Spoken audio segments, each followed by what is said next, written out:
अन्यथा बिजनौर को लोग मानते थे कि इस जनपद को लोगों ने छोड़ सा दिया था, भगवान बलों से छोड़ा हुआ था।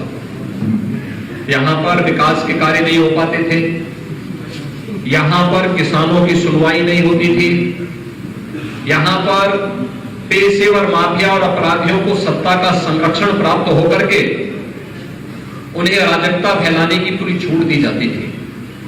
लेकिन भाइयों बहनों, पिछले 5 वर्षों के अंदर आपने बदलते हुए उत्तर प्रदेश की तस्वीर को भी और उसकी तकदीर को भी अपनी आंखों से देखा है।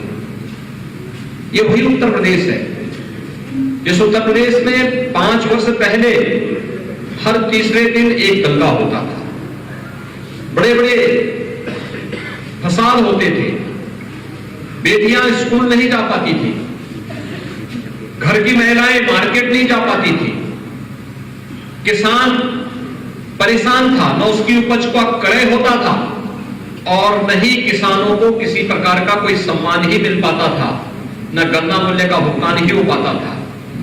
नौजवान परेशान था क्योंकि बिजनौर के सामने 5 वर्ष पहले एक समस्या थी कि वह उत्तर प्रदेश और उत्तराखंड के सीमा पर स्थित होने के नाते उसको उत्तर प्रदेश सरकार की अपेक्षा का दंश तो झेलना ही पड़ता था, लेकिन साथ साथ उत्तराखंड के नागरिकों की ओर से भी जो ताने दिए जाते थे कि हमारा विकास हो रहा है, तुम्हारा विकास नहीं हो रहा है, आज उससे भी मुक्ति मिली। आज बिजनौर कह सकता है कि हमारे यहाँ किसान भी खुशहाल है, नौजवान को सरकारी नौकरी में भी यहाँ पर हिस्सेदारी मिल रही है, यहाँ का व्यापारी भी सुरक्षित हो रहा है और साथ साथ मेडिकल कॉलेज जैसे अत्याधुनिक चिकित्सा संस्थान भी अब बिजनौर जनपद में स्थापित हो रहे हैं। यहाँ की चीनी मिलों के पुनरुद्धार की कार्रवाई को भी सरकार ने व्यवस्थित रूप से आगे बढ़ाने का कार्य किया है। भाइयों बहनों, 5 वर्ष तक बिना रुके, बिना डिगे, बिना थके और बिना झुके हमारी सरकार ने प्रदेश के अंदर गांव का, गरीब का, किसान का, नौजवान का, महिलाओं के कल्याण के लिए बिना चेहरा देखे, बिना उसकी जाति और मत और मजहब पूछे उसे शासन की योजनाओं का लाभ दिलाया। जो लोग सामाजिक न्याय की बात करते हैं उनसे पूछना चाहिए, एक गरीब को मकान मिलना सामाजिक न्याय है या उस गरीब के मकान के हक को छीन लेना सामाजिक न्याय है? पिछली सरकारों ने गरीबों के मिलने वाले मकान के हक को छीनने का कार्य किया था और अब पैसा जो इन्होंने इकट्ठा किया था गरीबों का लूट करके, किसानों का लूट करके, मजदूरों का लूट करके, पोषण मिशन में महिलाओं का लूट करके, बच्चों का पैसा लूट करके, शिक्षा का, चिकित्सा का बजट लूट करके जो पैसा उन्होंने इकट्ठा किया था, आज उसी पैसे को जब दीवाने तोड़ तोड़ करके निकाला जा रहा है तो नोट की गड्डियां नजर आ रही है और सपा मुखिया को उनकी संवेदना, हमारी संवेदना तो गरीब के प्रति थी। हमने गरीब को 43 लाख आवास दिए,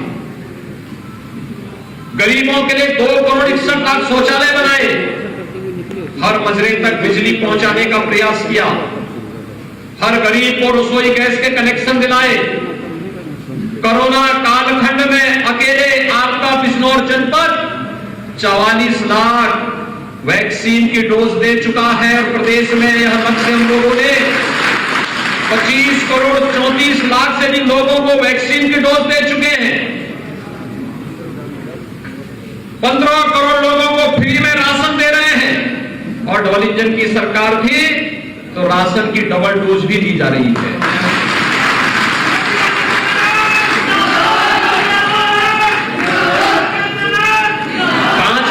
दंगा नहीं हुआ होगा क्योंकि दंगाई को मालूम था दंगा करेंगे तो आने वाली 7 पीढ़ियां भरते भरते थक जाएंगे, भर नहीं पाएंगे।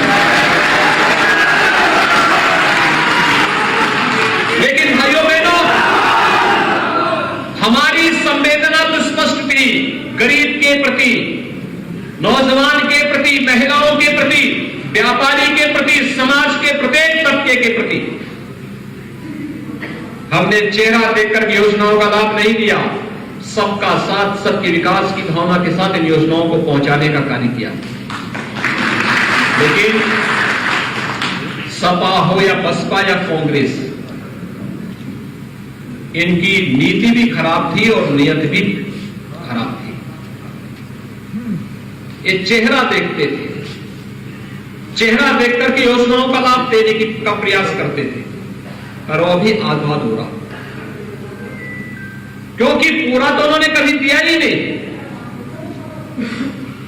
और सोचा ही नहीं। उनकी संवेदना किनके प्रति थी? दंगाइयों के प्रति थी। उनकी संवेदना थी अपराधियों के प्रति, उनकी संवेदना थी पेशेवर माफियाओं के प्रति, उनकी संवेदना थी इस देश के आन बान और शान पर हमला करने वाले आतंकवादियों के प्रति। यही झलक सरकारों का फर्क साफ है या प्रत्याशियों की सूची में भी दिखाई दे रहा है। प्रत्याशियों की सूची में पश्चिमी उत्तर प्रदेश भाइयों बहनों कितना संवेदनशील था। 2019 में, 2017 में, 2014 में जब भी हम लोग यहां आते थे, 17 और 14 में एक ही शिकायत हमें सुनने को मिलती थी कि बेटियां स्कूल नहीं जा पा रही हैं क्योंकि पेशेवर गुंडे कब न जाने उस बेटी के जीवन के साथ खिलवाड़ कर ले। तब हम लोगों ने संकल्प किया था कि अगर ऐसे दुर्योधन दुशासन पैदा हो गए हैं तो इनको ठीक करना आवश्यक होगा। और तब 2017 में जब जनता जनार्दन का आशीर्वाद प्राप्त हुआ था तो प्रदेश सरकार ने इसके लिए व्यवस्थित कार्य योजना प्रारंभ की थी।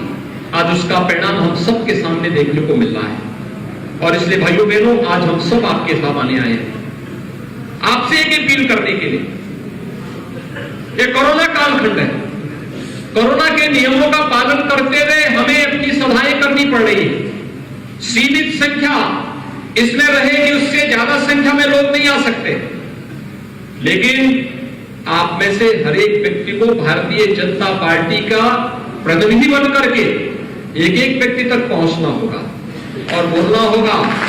ये चुनाव भले ही स्थानीय स्तर पर आप विधायक चुनने के लिए कर रहे होंगे, लेकिन प्रदेश स्तर पर मुख्यमंत्री उसी वोट से चुना जाना है।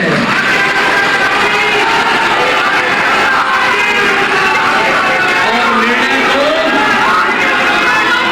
निर्णय तो मुख्यमंत्री को करने होते हैं, क्योंकि जब विधायक चुना जाएगा वही विधायक मुख्यमंत्री को चुन करके मुख्यमंत्री ही निर्णय लेंगे फिर कि अपराधियों से कैसे निपटा जाना है, माफियाओं से कैसे निपटा जाना है, अराजक तत्वों से कैसे निपटा जाना है और विकास की योजनाओं का लाभ कैसे दिया जाना है।